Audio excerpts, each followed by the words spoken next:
আসসালামু আলাইকুম, শুভ সকাল। প্রতিদিনের মতো কাজ শুরু করলাম রান্না করতে। রুটি ভাজবো, তাওয়াটা দিয়ে দিলাম, তাওয়াটা গরম হয়েছে, দিয়ে দিলাম রুটিটা উল্টিয়ে পাল্টিয়ে ভেজে নিব। হালকা তরকারি আছে, সবজি আছে, এগুলো দিয়ে রুটি খেয়ে নিবে। তারপরে আস্তে ধীরে সব রেডি করে রান্না বসিয়ে দিব।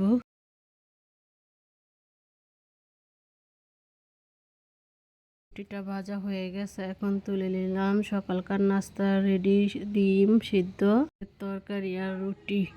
মাছ ভাজবো, পাইপিনে দিয়ে দিলাম তেলটা গরম হয়ে গেছে, দিয়ে দিলাম মাছ। শিং মাছ ভুনা করব, একটু ভেজে নিয়ে শিং মাছটা ভুনা করলে খেতে অনেক মজা হয়।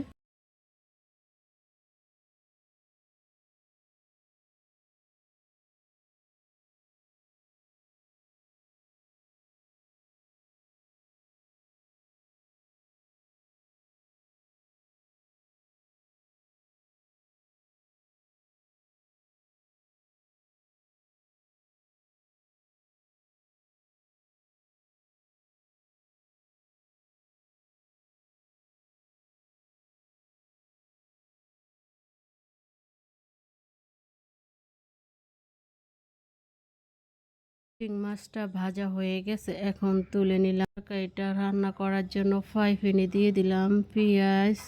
তেল ভাজার ভিতরে পেঁয়াজটা দিয়ে দিলাম, পেঁয়াজটা একটু ভেজে নিব।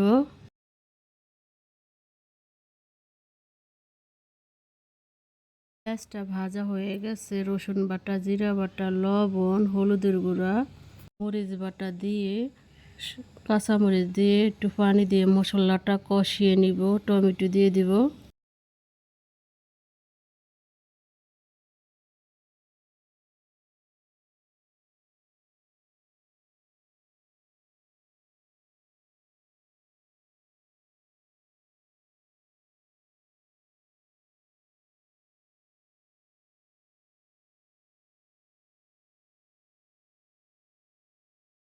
মশলাটা কষানো হয়ে গেছে, এখন দিয়ে দিলাম শিং মাছ, মশলার সাথে কষিয়ে নিব।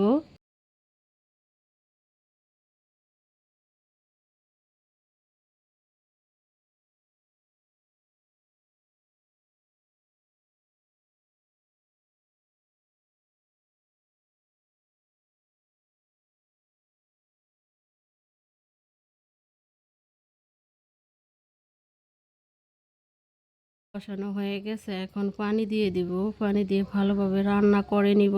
আপনাদের যদি আমার ভিডিওটি ভালো লাগে তাহলে লাইক, কমেন্ট, শেয়ার করবেন, সাবস্ক্রাইব করে দিবেন, শেয়ার করে দিবেন, আমার পাশে থাকবেন। আমি নতুন একজন ইউজার।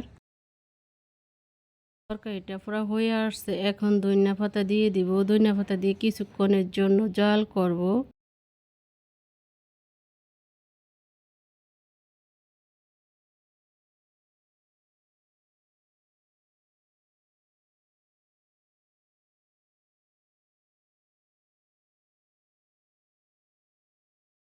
শিং মাছের তরকারিটা হয়ে গেছে, এখন তুলে নিলাম।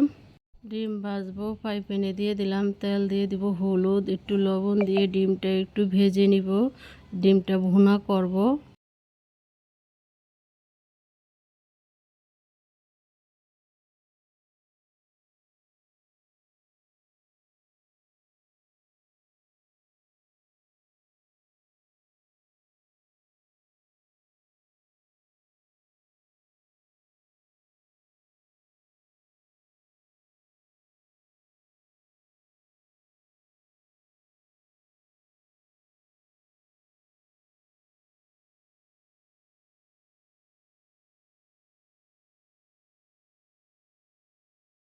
ডিমটা ভাজা হয়ে গেছে, এখন তুলে নিলাম। ডিমটা ভুনা করার জন্য কড়াইতে দিলাম তেল, দিব পেঁয়াজটা একটু ভেজে নিব।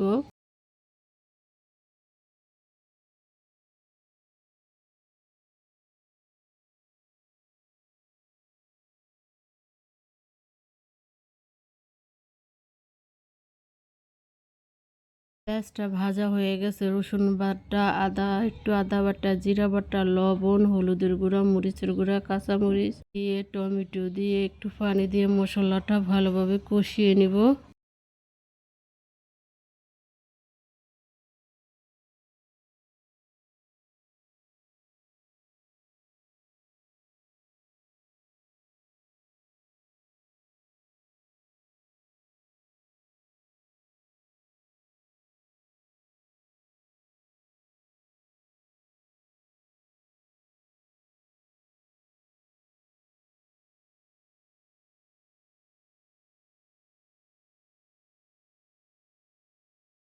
মশলাটা কষানো হয়ে গেছে, দিয়ে দিলাম ডিম। ডিম মশলার সাথে ভালোভাবে কষিয়ে নিব।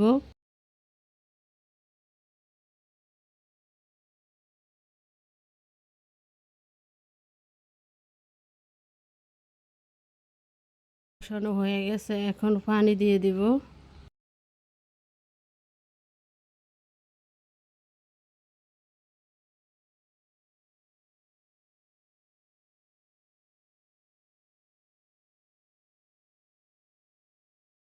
বোনাটা পড়া হয়ে আসছে, এখন ধনিয়া পাতা দিয়ে দিব। ধনিয়া পাতা দিয়ে কিছুক্ষণের জন্য জাল করব।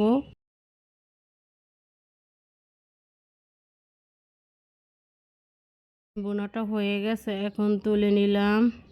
শুটকি দিয়ে গুঁড়ো আলু দিয়ে রান্না করব। কড়াইতে দিলাম তেল, দেব পেঁয়াজ। পেঁয়াজটা একটু ভেজে নিব।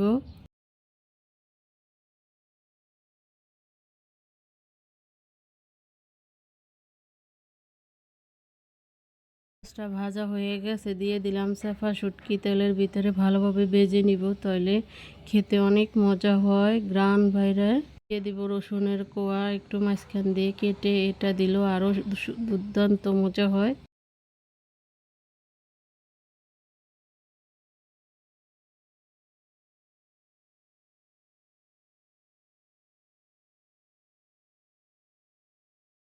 সব কিছু ভালোভাবে তেলের ভিতরে ভেজে নিব।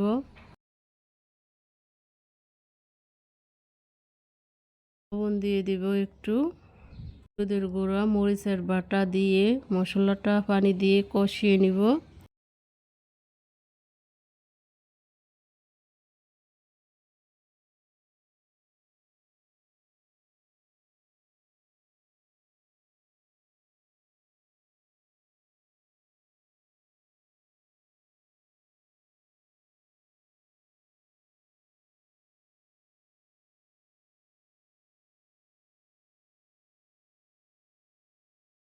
আলু দিয়ে দিব। আলু দিয়ে মশলার সাথে ভালোভাবে কষিয়ে নিব। এইভাবে আপনারা শুটকির তরকারি রান্না করে খেয়ে দেখবেন, অনেক মজা হয়।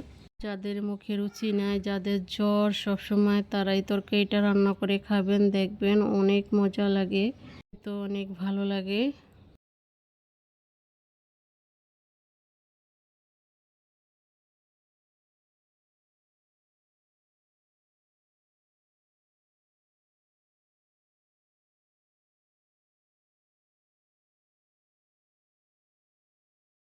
এখন একটু পানি দিয়ে দিলাম, ঢাকনা দিয়ে রেখে দিব।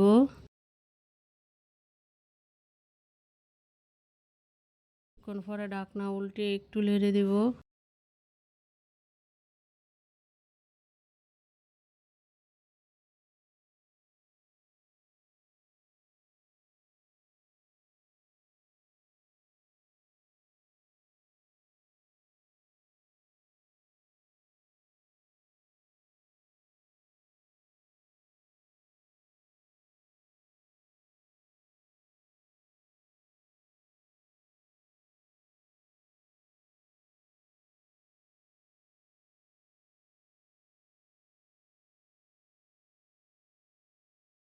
আমার শুটকির তরকারিটা পড়া হয়ে আসছে, এখন তুলে নিব।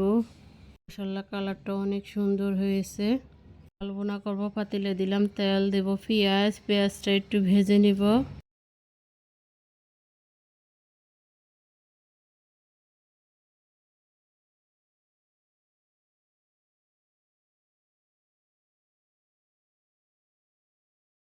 পেঁয়াজটা ভাজা হয়ে গেছে, এখন একটু রসুন বাটা, জিরা বাটা, লবণ, হলুদের গুঁড়া, কাঁচামরিচ দিয়ে পানি দিয়ে মশলাটা ভালোভাবে কষিয়ে নিব। এভাবে ডাল রান্না করলে অনেক মজা লাগে। এর সাথে যদি আলু ভর্তা হয় বা ডিম ভাজি হয়, তাহলে তার কথাই নাই। যারা যারা বাহিরে থাকেন, ভাই ও বোনেরা ব্যস্ত থাকেন, পড়ালেখা করেন, তারা এভাবে ডাল রান্না করে খেয়ে দেখবেন, অনেক মজা। রসুনের কোয়া দিবেন, তাহলে আরও বেশি মজা হয়। মশলাটা কষানো হয়ে গেছে, এখন ডাল দিয়ে দিলাম। ডাল মশলার সাথে কষিয়ে নিব। কষানো হয়ে গেছে, এখন পানি দিয়ে দিব। এই পানি দিয়ে ঢাকনা দিয়ে ঢেকে দিব। একবারে ঢাকনা উল্টাবো আর ঢাকনা উল্টাবো না। এভাবে রান্না করে খেয়ে দেখবেন, অনেক মজা। ঢাকনা উল্টে একটু নেড়ে দিব।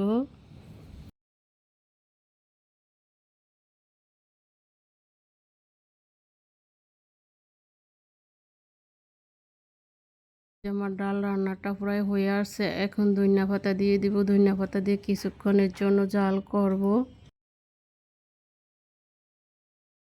আমার বাচ্চারা এই ডালটা খুব পছন্দ করে, আমিও খুব পছন্দ করি, আমাদের কাছে অনেক ভালো লাগে। রান্নাটা হয়ে গেছে আজকের মতো। একটা নতুন ব্লগ নিয়ে আসবো। আসসালামু আলাইকুম।